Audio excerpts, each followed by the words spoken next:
Gumawa ako ng pinakamagaling na aluminum polish paste gamit ang uling at pinagsisihan ko. Sabi nila, ito raw ang pinakamahusay na paste para magningning ang kawali mo. Ang tanging pinagsisihan ko ay hindi ko ito ginawa ng mas maaga. Sa isang bar ng sabon lang, kaya mong hugasan ang mga pinggan mo buong linggo. At ang aluminum polish paste na to ay talagang paborito ng mga may bahay. Bukod sa pagpapakinang ng aluminyo, kaya rin itong tanggalin ang grasa sa kawali. Matapos hiwain ng pino ang sabon, nagdagdag ako ng 1 litrong tubig at pinakuluan hanggang matunaw. Nagdagdag ng 1 kutsarang pulbos na sabon, hinalong mabuti, tapos 1 kutsarang asukal at 6 na kutsarang detergent. Gumamit ako ng coconut kasi yun ang meron ako sa bahay. 1 kutsarang toothpaste at hinalong mabuti lahat. Tapos nagdagdag din ako ng uling para mas kumintab, di ba?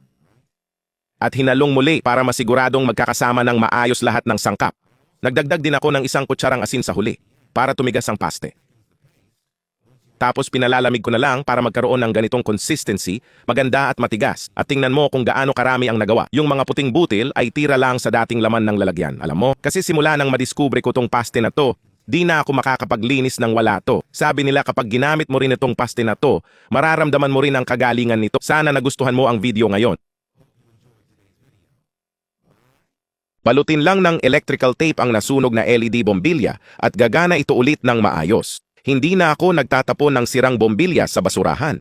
Isang bihasang elektrisyan ang nagbahagi ng kahanga-hangang trick na ito.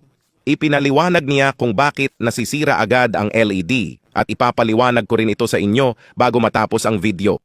Una, para patunayan na gumagana ito, subukan natin ang ilang bombilya para matiyak na talagang sira na.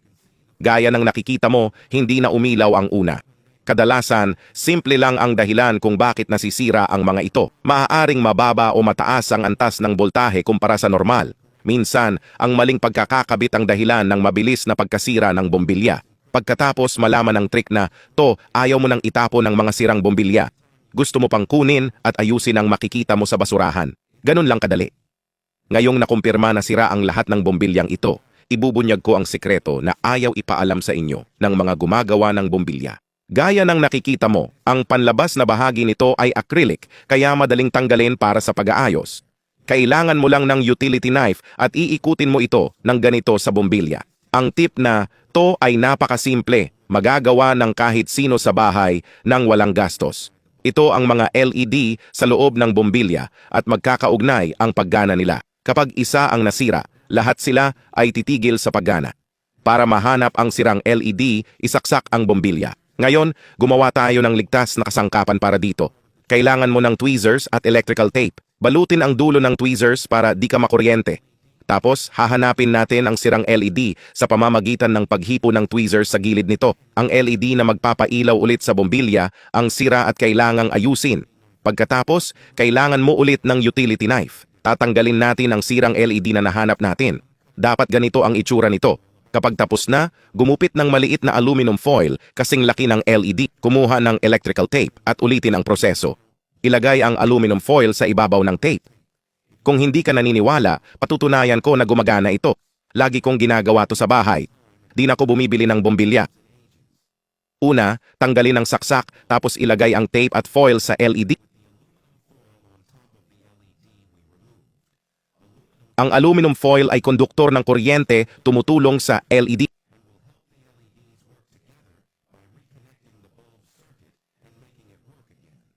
Ibabalik ko ang takip at ipapakita na gumagana ang trick na to.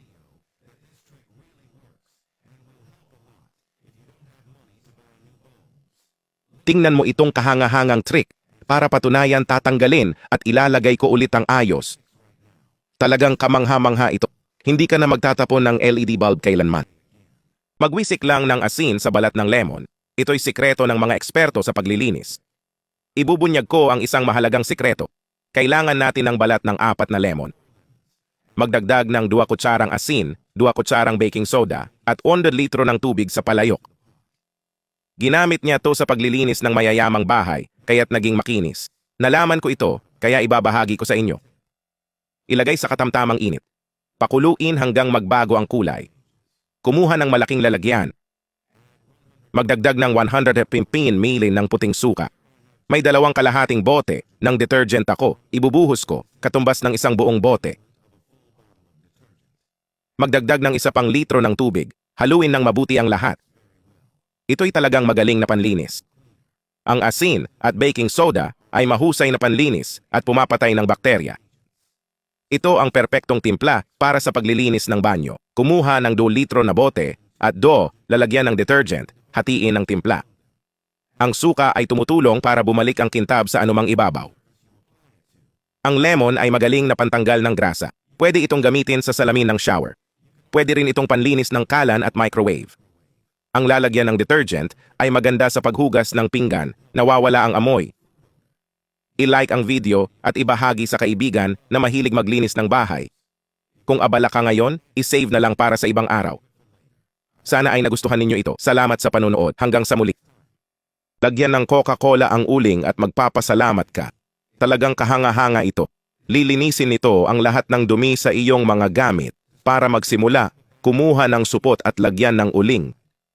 Isara ang supot at durugin ang uling hanggang malusaw. Pwedeng martilyo o anumang bagay sa bahay ang gamitin.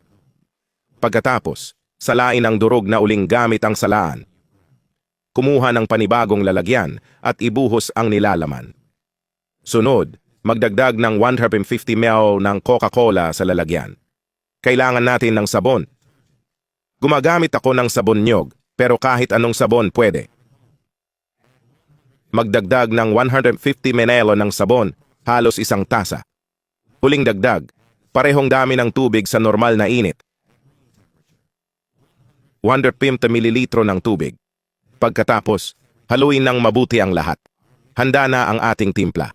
Ano na ang susunod nating gagawin? Ibuhos ang buong timpla sa isang lalagyan. May detergent bottle ako rito, kaya ilalagay ko dito para madaling gamitin, pero pwede ka gumamit ng kahit anong lalagyan sa bahay. Isara mo lang at handa na gamitin.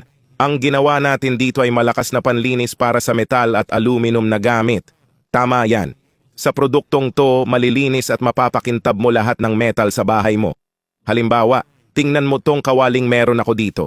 Makikita mo, sobrang dumi, nasunog, at walang kintab.